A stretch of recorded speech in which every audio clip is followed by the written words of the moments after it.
It's a new flashpoint in an already complex war. Ukraine has now asked the European Union to sanction Bangladeshi companies that it says are importing stolen wheat. The wheat, according to Kyiv, is harvested from regions of southern Ukraine that have been under Russian occupation since 2014. These southern territories, namely Crimea, Kherson, and Zaporizhia, are fertile, grain-producing regions. Ukraine says the wheat grown here is being rerouted through Russian ports and sold on international markets. And the number one buyer, Bangladesh. Specifically, shipments are departing from Russia's Kyiv port. Ukraine alleges that the wheat is being exported under false labels, mixed with Russian-grown grain, and then sold to unsuspecting buyers abroad. But Kyiv says Bangladesh has been warned multiple times.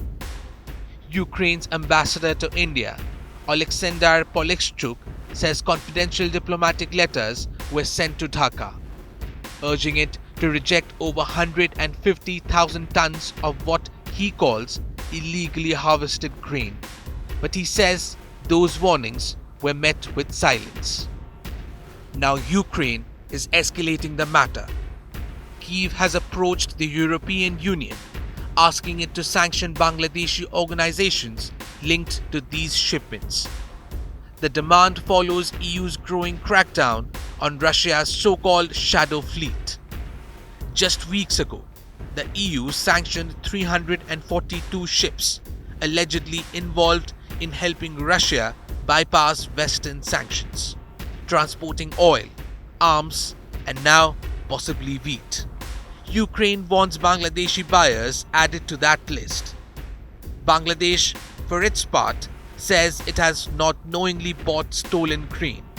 A senior official from the Food Ministry says the country would have prohibited any such imports had it known the wheat came from occupied Ukrainian land. The stakes are high. Agriculture remains one of Ukraine's few surviving lifelines amid war. The country is one of the world's top suppliers of wheat, vegetable oil, and oilseeds. And Kyiv says letting Russia profit from occupied land is not just theft, it's sabotage. Back in April, Ukraine detained a foreign ship it claimed was part of this illegal grain trade. Kyiv has vowed to keep tracking what it calls the theft economy and hold both buyers and middlemen accountable. It's a war of territory, but also of narrative. Who owns the land? Who owns the grain it grows? And what responsibility do buyers have, especially in the global south?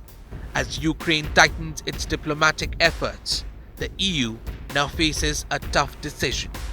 Should buyers like Bangladesh be punished for doing business in what Ukraine considers stolen territory? Or is this just the cost of trade in a divided world? Bureau Report, India Today Global.